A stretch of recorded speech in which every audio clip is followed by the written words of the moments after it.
Welcome to Kenton's videos. Enjoy the video. You start by confirming the physical and firmware basics. Power down and reseat the SSD and cables. Loose connectors are a common cause.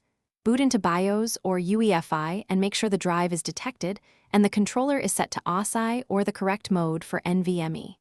If the SSD is missing, try a different SATA port or a USB to SATA/NVMe adapter to isolate the port versus the drive. Once the drive appears in firmware, proceed to Windows.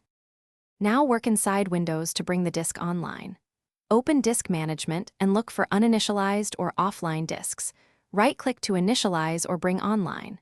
If the disk is unallocated, create a new simple volume, assign a drive letter, and format with NTFS or XFAT depending on use.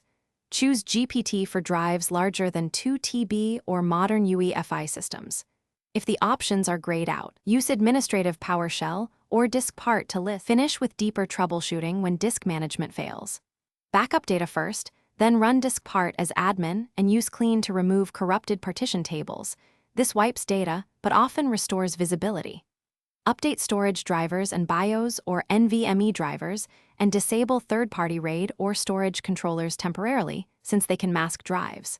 Make sure Windows storage spaces isn't consuming the disk. If problems persist, test the SSD in another system. If it still fails, the drive may be defective and require RMA.